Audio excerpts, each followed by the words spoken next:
السلام علیکم احمد آفیشل یوټیوب چینل او فیسبوک پاڼې ته پخیر راغلی. دوستانو نن درته سعودي عربستان پروازونو په اړه معلومات درکوم چې تر اوسه پورې سعودي عربستان ته کوم پروازونه شوي او کنه او که شوي په دې کې کومو کسانو ته اجازه ورکړې شوې ده چې سعودي عربستان ته سفر وکړي.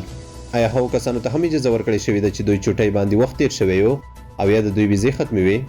نو د غواړو معلوماتو باندې د ځان خبرونې لپاره ما سره د ویډیو تر پایه پورې وګورئ. کچېرې هم تاسو احمد آفیشل یوټیوب چینل ته نه وئ دا د زنو سره ضرور سبسکرایب کړئ او که احمد آفیشل فیسبوک پاڼې ته نه وئ نو دا ضرور در سره لایک کړئ. بله ده چې تاسو دا ویډیو خپلو واړو ملګرو سره شریکه کړئ تر څو ستاسو په ذریعه دوی ته دغه معلومات ورسیږي. ښه دوستانو لکه څنګه چې تاسو ته پته ده چې اوس مهال سعودي عربستان ته پروازونه بیرته پرانستل شول کوم چې د دې کال مارچ میاشت کې بند شوي وو خو یو ځل بیا سعودي حکومت دواړه بین المللي پروازونه بیرته پرانستل. نو دلته پوښتنه دا پیدا کېږي چې د کابل څخه سعودي عربستان ته کوم پرواز شوی او که نه. نو دې په اړه به ووایم چې تېره شپه د کامیر هوایي شرکت د کابل څخه جدې ته پرواز درلودو کوم چې په بریالیتوب سره ترسره شو.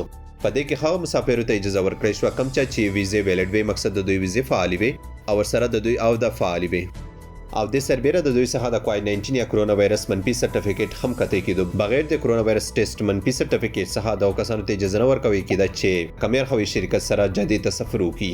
نو اوس د کامیر هوایي شرکت په هفته کې د کابل څخه جدې ته 3 پروازونه لري او ریاض ته 1 پرواز لري. او که موږ د اریانا هوایي شرکت خبرو وکړو اریانا هوایي شرکت نن مقصد په 18 تاریخ ورسره شلم 24 او 28 تاریخ باندې د کابل څخه جدې ته پروازونه لري او دغه سربیره په 23 او 28 تاریخ باندې بیا د کابل څخه ریاض پروازونه لري کم چې صرف هغو کسانو ته اجازه پکې ورکوي کېږي کم چې ویزې ویلډ وي مقصد د دوی ویزې فعالې وي او د دوی او د فعالې وي مقصد کم چې د چوټۍ پرچه راخیستې ده هغه د چوټۍ پرچه باندې که چیرې هم دوی نه وخت تیر شوی وي نو په سیستم کې دوی وګوري که چیرې دوی ته اپډیټ شوي وي نو دوی کولی شي چې اریانا هوایي شرکت کامیر او د نورو هوایي شرکتونو سره د کابل څخه سعودي عربستان ته پرواز وکړي. که چیرې د دوی او د یا د چوټۍ کومه پرچه چې د هغه نه فعاله یا په هغه کې وخت ختم و نو دی د خپل کپیل سره رابطه وکړي تر څو دته چوټۍ لا زیاته کړي او وکولی شي چې سعودي عربستان ته بیرته لاړ شي. اوس به راشم د بهرنۍ هوایي شرکتونو په اړه به معلومات درکوم. فلای دوبۍ او ایر عربیا اوس مهال د کابل څخه سعودي عربستان ته هیڅ کوم پرواز نه لري. که چیرې فلای دوبۍ او ایر عربیا کوم پروازونه شروع کړل انشاءالله چې زه به معلومات درکوم. نو تاسو د دې لپاره احمد آفیشل یوټیوب چینل او فیسبوک پاڼه ته کیبوئ تر څو دغه معلوماتو څخه خبر شئ. خو که بیا موږ د ایمارس ایرلاینز خبرو وکړو کله ما چې کابل کې د ایمارس ایرلاینز مسؤلینو سره تماس ونیو نو دوی دا تایید کړ چې موږ د کابل څخه سعودي عربستان ته پروازونه لرو مقصد دوی د کابل څخه سعودي عربستان ته مسافر وړی شي. نو کوم مسافر چې په وطن کې بن پاتې دي دوی اوس مهال کولی شي چې د کامیر اریانا او ایمارس ایرلاینز سره د کابل څخه سعودي عربستان ته سفر وکړي.